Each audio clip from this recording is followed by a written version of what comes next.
Um, okay, I'm sorry. I was supposed to be somewhere and I'm not. I'm stuck in transit. I'll be in the car being driven. Hope that's okay. I asked for Mafila, so if it's not proper respect to be sitting in front of a desk or a table. But I guess it's better than nothing. Again, we're learning the definitions, use of Shimon, in front of the Rachman, Yeshua, Moshe, Moshe, Kona, the front of the Rachman, Time, Yitzhak, and Ayulay, the front of the Yeshua, Adam Zalman, and the Shamas should have an Aliyah, and we should hear continued, um, continued good news, hostage wise, etc. For Klal Yisrael. So I'm not sure. I'm not sure where we should pick up here because the brachos. I think many were confused, but we're gonna try our best. But I'm not sure where to go from here because to start a new subject, and we're not having here next week. I'm not exactly sure whether to start a new subject. If anybody wants me to discuss something, so please put into the chat. But if not, I figured what I'd do just to try and bring out some of the points that we discussed the last month or so. I just, as the shilas came in on Hilchos Berachos over the past week or so, so I compiled them to be able to discuss the shilas, and then hopefully people will have questions, or hopefully it will clarify things for people. Okay, so the first shaila, and I'm saying through these, I think I've accumulated enough that through these we should be able to have a review of all the shilas. So the first shaila that came in was if I make a shahakal on my water, when I'm exercising in my house, when I'm eating breakfast not much later, do I make a new shahakal at on my breakfast foods? Again, it says if I make a shahakal on my water when I'm exercising in my house. But I'm eating breakfast not much later. Do I make a new shahakal on my breakfast foods? So I don't remember what I answered to these questions. So it's as if I'm doing them from scratch here. But basically, I mean, it would depend. This question would depend on where was she exercising? Was she in the basement? Was she in the first floor, second floor? Was she near the food for breakfast? I'm assuming it's a Shiva. Truth is, could be a heat too. Um, and exactly where, how long was it in between the exercise? Were they showering? Right. But the point, basically the way it would be understood is that if she's going to stay in her house, so we discussed that Shin and Makam in the house is as long as you stay in your house, even though it's halachas shilas. But bottom line is, we said that as long as you're within under one roof, then you don't make any new brachas. So if she had in mind when she was exercising that the shahakal on the drinks should cover the breakfast, then it would cover it. But we also said that if it's going to be a half-hour break between the end of her last drink and when she's eating breakfast, so then we said that you shouldn't do that, and you should make a bracha achrona right away, and then eat the breakfast, and then whatever, go up to the breakfast and eat that. But um, it's probably best, I would assume, under normal circumstances, probably best not to do this and to make the bracha achrona, and then go from there. Okay, I see somebody. Let's see, post here. Making shahakal and traveling. How far does the bracha last? Do you need a new bracha when you get to your destination? Okay, so this is a very common question, and this depends on what your kavanah was when you made the original shahakal. If and by the way, I know we discussed how to properly pronounce words, but the proper way to pronounce that is not shehakol, which is the way all of us Americans pronounce it. It's shehakol. The word is kol, right? The she and the ha are prefixes. So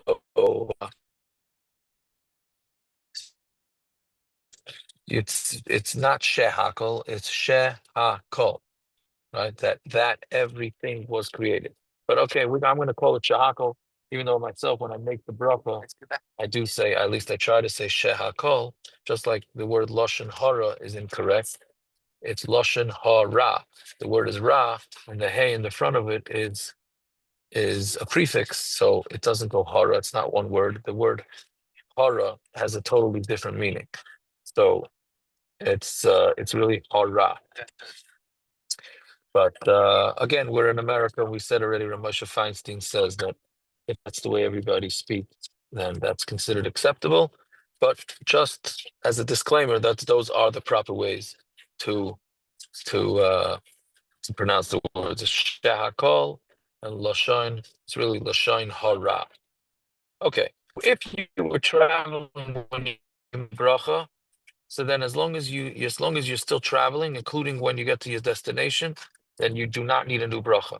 So meaning when if you know you're going to be going into the car, that's- and you made a bracha in your house, but you know you're waiting for your ride to wherever it is that you're going.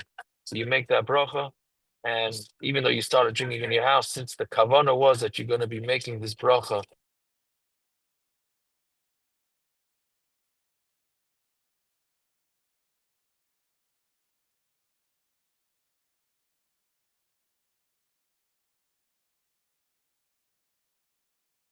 to traveling and to be in transit when you make the bracha, so therefore that is enough. Uh, if you were not, if you didn't have in mind and you were drinking, and this is a common occurrence, you started drinking and then you're sitting in the house and then you realize, oh, somebody needs me outside, or I need to go into the car. And then you would, unless you keep the food in your mouth and unless you keep drinking or eating within 3 seconds of of um, of each other, meaning as long as you don't have a lapse of more than 3 seconds, which in all probability you are going to have a lapse of more than 3 seconds. So as long as you don't have that, then you would not make a new bracha. Other than that, if your kavanah when you made the initial bracha was to stay at home, and then for whatever reason you left, then you must make a new bracha. And that new bracha would, because you're having in mind to make it in transit, then you would be, then you would that bracha would cover you for the rest of your trip. Again, if somebody asks a question and I'm not being clear enough, or there's other variables that I'm forgetting, so then please post it. Okay, continuing on that, the next shiloh was, does a sha'akol with the intention of moving locations carry over to the second location? So that there's a lot of misunderstanding with that question. People think, and I mean it's understandable. The Hilchos Berachos halacha bechlal is confusing. The Hilchos Berachos is really confusing, as we've seen over the last bunch of weeks, right? But um, this that we said that you only have one bracha. That's and one bracha suffices for wherever you're traveling to. That's when you made the bracha in transit or right before being in transit, and you left your house right away. Like we said, you were waiting for a ride. You really were waiting to make the shakol in the car, but you got thirsty, or the ride came late. So you say, let me take a drink now. Since that was your kavona, and you left right away, then you do not need to make new brachas. But that does not mean that as long as you have in mind, meaning if you're sitting at home and you're drinking coffee and you say, oh, I'm not going to finish this coffee. I'll finish it. I'm going to my friend's house. I'll finish the coffee in my friend's house. So people think that's called being in transit. That is not called being in transit, and that does not work. You can't have in mind to make a shahakal and a coffee in house A and then finish it in house B, unless you are in transit. If you're in transit, then fine. But if you're gonna, you started here and then, and I have an appointment in my friend's house in 10 minutes and I'll do it there. That's not called in transit. You can't do that. However, but like we said, by Mazinus and Hamaitzi, then you can do that. Because Mazinus and Hamaitzi carries over into another person's house. We did say that you shouldn't do that unless he's going for a good reason, and you should at least try and bring some of the bread with you, meaning you should have a kazayas of bread with you. So to answer that question, and again, that's something that it's a very important to know. This that we allow only one bracha and not we don't require making multiple brachas is when you were the kavanah was to make the bracha in transit, and that's what you were doing. But anything, if it's not in transit and it's only on a bracha shahakol, then you must make a new bracha in another location, even if you had it in mind. However, not when it's mezainis or hamaitzi, then you don't need a new bracha. Okay, next one. Very common. I don't know why this is so common, but and this question is you forgot to make Birchas Hamazon. It's really it boggles the mind how often this question gets asked, because we it's a responsibility to make Birchas Hamazon properly, and we shouldn't forget. But listen, people get people get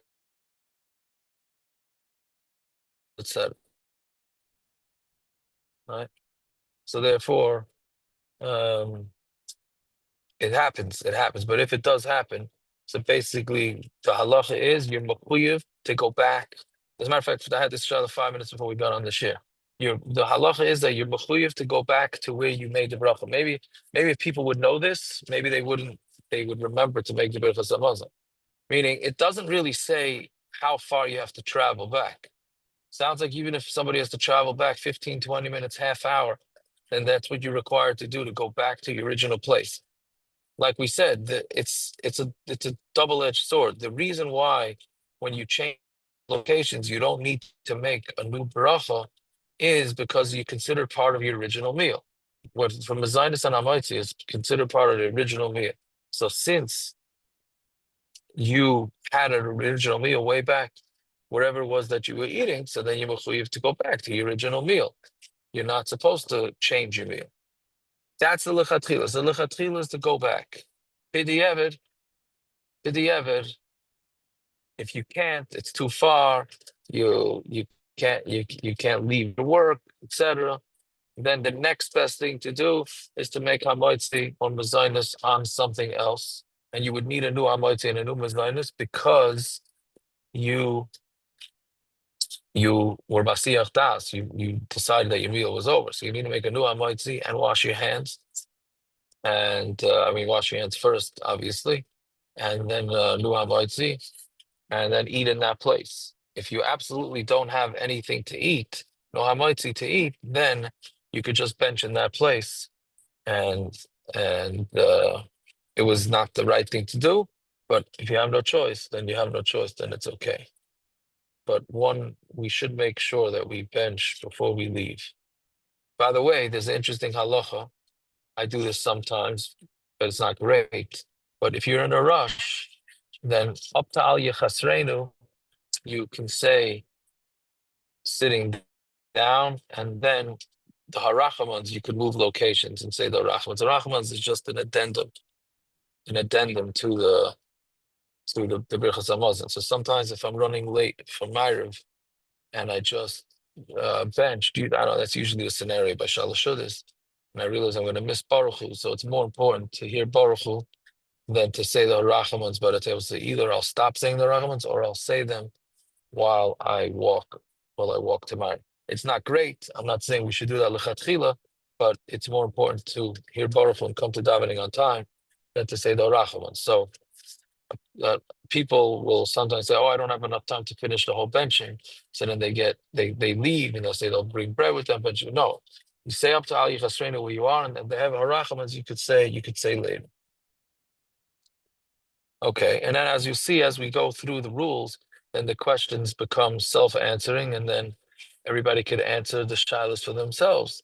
Um, if as long as you're confident that your situation works works and fits into the exact situation that you're aware of, that's the halacha. The next question is when changing from room to room, um, all under the same roof, do I need to make a new bracha? Right. So that's answered from the first question. As long as it was under the same roof, then it's we don't have to make a new bracha. Again, but the same roof means same roof under the same person's household. If you're going from one apartment to another apartment in an apartment building, and that you should not do. Okay. Um, mhm, yeah, yes. Um, okay, this is an interest. This next one is actually pretty interesting. My daughter has to run for the bus in the morning. She wants to know if there's any way she can wash, possibly take a bite, then daven brachas on the bus and finish eating on the bus. Is there any way to do this? Again, I'll repeat what this is. This is obviously a girl that has to catch a bus and she doesn't have time. So whether she should get up earlier to make time, that's a different story. But it says, again, my daughter has to run for the bus in the morning. She wants to know if there's any way she can wash, possibly take a bite, then daven brachas on the bus and finish eating on the bus. Is there any way to do this? So, like we just learned, you're allowed to do this if you're going to be on the run. And this is Hamaitzi, I'm assuming, right? It's because she's washing. So this is even for Hamaitzi. So then that's okay. She's allowed to. Even she could even do this with Shakal. She could take a little drink, and then since the whole kavana was to go by traveling, then it's fine. Now, going back to Natilas Yadayim, which we learned like 6, 7 weeks ago, the proper thing to do is not to wash in the house, make Natilas Yadayim, and then make the Hamaitzi in the van. You would think for moving locations that would be better, but it's not better because of Natilas Yadayim. One should not wash Natilas Yadayim in one house and then move to another place. It's considered a hefsek. So one should not do that. Okay. So therefore she should sit down, and that's another thing that should be, I don't think we mentioned it. When making Hamaitzi and when saying Birchas Hamazon, one should be sitting. No walking around. I think we mentioned it, but we didn't say specifically sitting. We're supposed to be sitting when making Hamaitzi or any other brachas. Maybe Sha'akol, maybe you don't have to, but Hamaitzi certainly, and Birchas Hamazon should be said sitting down. So therefore the girl should sit down and make a Hamaitzi and eat some bread, and then she could take it with her, and that's not a problem. The question is, should she have a kezayis first? If she can, yes. And we said a kezayis is really not that big. It's about a quarter of a slice, a quarter to a half a slice. Well, maybe for a girl, it's a large, maybe it's a large, but for me, it's really certainly nothing. It's about anywhere from a quarter to a third of a slice, a middle slice of a piece of rye, of the large rye bread. So she probably should have a kezayis for that. If not, if she can't, then at least have it in the car. Okay. Um, uh, so you follow up on the previous question. So when I go to work, I don't need a new bracha if the first shaka was said in transit. Correct. If it was said in transit and you expected to finish it at work, then you would not need to make a new bracha because the whole thing is in transit. Now, if your kavana was that you're gonna finish it in the car and you didn't have any sort of kavana to have it with you still at work, then that's a different story. But even in that situation, you would not make a new bracha. Okay. The next question is: does somebody make a new bracha rishon on a coffee if breaking for mincha because he's being masiach das? That's also a common question. You're sitting in your house and you're drinking, and then you realize, oh, it's shkia time, and I gotta go run and daven mincha. So mincha is not, if you're davening mincha in your own house, then it's not considered a hefsek. If you run to shul, then that's obviously considered a hefsek because that's considered changing places. So you would need to make a new bracha when you come back from shul. And it's all, in all probability, it's best to make a bracha achrona first, and then make a new bracha rishona when you would get back from shul. But if you're staying in your own house, then you're allowed to get up and daven. That's not considered being Masiach Das, or meaning that's not considered giving up on your meal, and it's then that's fine. Okay, next question. And again, we have about 7 minutes left. Just please text any questions you want, because in 2 weeks from now, I think we're going to change subjects. Somebody suggested Seamus. That's a pretty good idea. It's a pretty good idea. I don't know if there's anything else that people want. I guess they'll be in touch with Mr. Jacobs, and we'll see. Next one is, if I'm constantly eating mints for breath reasons, am I supposed to make a bracha or not?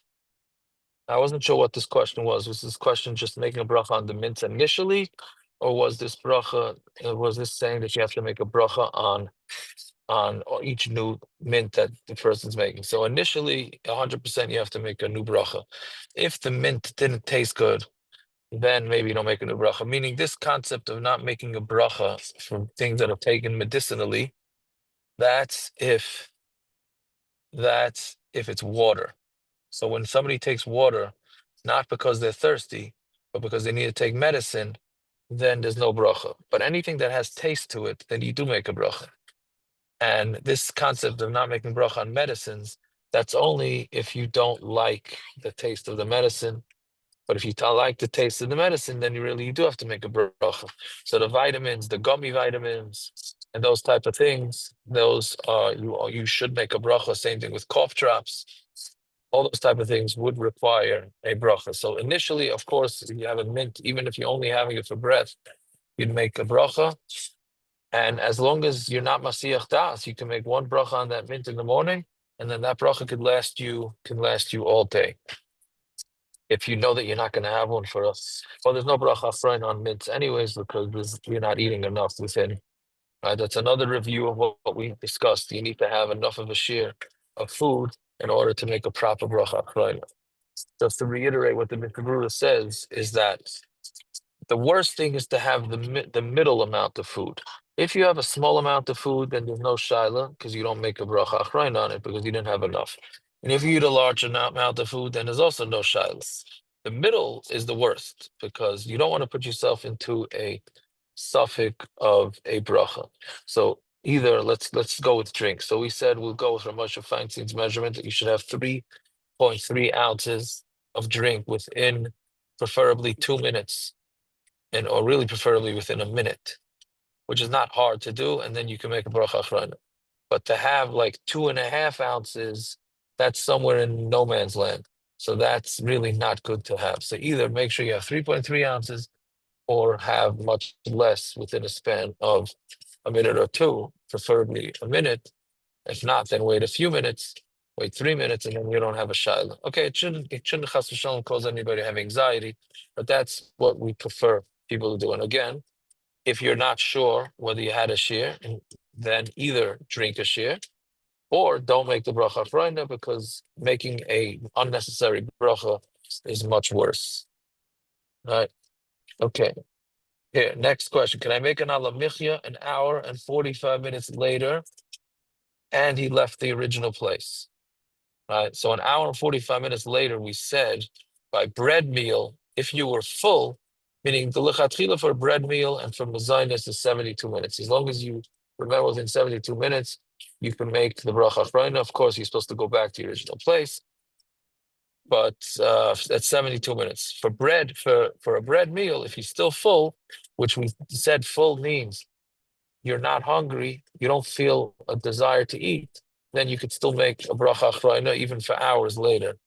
I would find that hard to believe with mezainis, because mezainis usually you're not that full. Okay, next question. Can I make a bracha in my kitchen? If I make a bracha in my kitchen, could I eat in my room that's upstairs? So like we said, once you start hearing these questions, so then it just becomes repetitive. This is, I think, this third time this question was asked, which is yes, 100%. It's in the same house. Therefore, you can make a bracha in the kitchen and go up to your room. The only thing is we did discuss is that there is a machlokes whether that's considered, whether you need a new bracha. So if you're not in the middle of eating, the same drink, let's say it's a coffee. If you're not in the middle of doing that, then it would be best if you make a bracha achrona downstairs, and then you know you're not going to start eating again for another 10, 15 minutes, then make a new bracha upstairs. But if you're just in the middle of your same drink and you're carrying it around, then that's fine to start downstairs and continue upstairs, or vice versa. Okay. Now, next, if I had a virus and I had in mind when I washed this morning at 10 that I might want toast throughout the day because I don't have enough to bench before, than I have now without washing. Meaning they washed in the morning and they know they're not going to have a shear, but it doesn't seem like they will Masiyah Das from anything. So therefore, they want to know whether they can just rely on that the whole day. So the problem with the washing is you have to have in mind, this again we discussed like 6, 7 weeks ago, you have to have in mind with your hands that they didn't touch anything that wasn't necessarily um, dirty or shoes or anything like that. So which is very improbable if you're sleeping and your stomach hurts and going to the bathroom. We discussed that also, that if you go to the bathroom in the middle of a meal, or if you change a diaper in the middle of a meal or anything like that, then you do have to wash your, or touch your shoes or touch parts of your body or scratch your hair. You do have to wash your hands to teal the dime in the middle of the meal, but our minig is not to make a bracha. Um, yeah, so that's basically that. But al hamaitzi for them, if you had it in mind the whole time, then that would work. Okay, then the next question is if I made a hefsek to take a nap, then bench 45 minutes later. So if a person took a nap and it was a solid nap, if they want to continue their meal, they're going to have to make a new hamaitzi. They probably don't have to wash their hands if they were fully clothed, but they would need a new hamaitzi for a solid 45-minute nap. You would need a new hamaitzi. Berachas Hamazon, we know that already. You can make the Berachas Hamazon because you have up to 72 minutes. And the last question I have here is if I is going out of the house. This is a common question, but this one had a little bit of a twist to it. If going out of the house to move my car, but crossing the street to move his car, I guess he had to do, move the car for alternate side of the street. So he's moving his car for that reason. Does he have to make a new bracha? So there's another halacha, I'm not so sure we discussed it, is that by Shina Makom, if you could see your original spot that you ate, then you don't have to make a new bracha. The question is, how do you define the original spot? So the answer is to that is that you have to see the actual room. You don't have to see the actual spot, but you have to be able to see the room that you were in. So if you were eating in the front room of the house, using this example, and the person went to the street and saw it, and was able to see that room, then it's okay. Then they would not have to make a new bracha. However, there's a different halacha, which is that once you cross a Rishus HaRabim, which a street is, so then that is considered a Shina Makom, that's considered changing a place, and then you would have to make a new bracha. So therefore, even if you had it in mind, and et cetera, but since this person crossed the street, and they would have to, first of all, I can't imagine they could see the room of the original spot that they were, but even if they did, since they crossed the street, then that's too much. Okay, so I see a couple of follow-ups with the mints.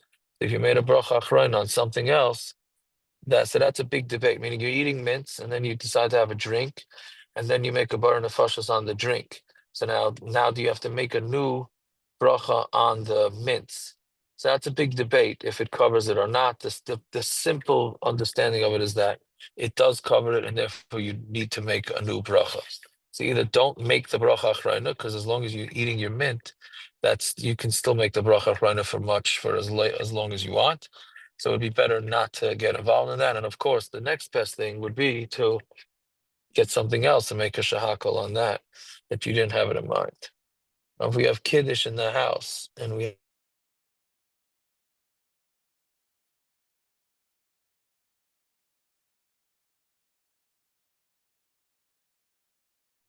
really depends. If you're the best thing to do in those situations is if you're going to be eating the same food during the meal, then you don't have to say bracha achrona, and you could just it'll be covered by the Birchas Hamazon. But a lot of times you're not having those same foods during the meal, so the best thing to do is then to say al hamichya and then wait around a little bit or walk outside and then come back and then you make your Birchas Hamazon. That's always the safest thing. If you eat a food before a meal, either eat less than a shear, then you don't have. Oh, we did discuss it. Either eat less than a shear, and then you don't have it, and then you don't have an issue, or make a bracha achrona and then wait 15 minutes, and then you're okay. Okay, I see my time is up. Thank you for tuning in. I apologize for sitting in the car and doing this. I hope it was understandable, and everybody should have a good tvach and send in your suggestions for what the next subject should be. Hatzlacha.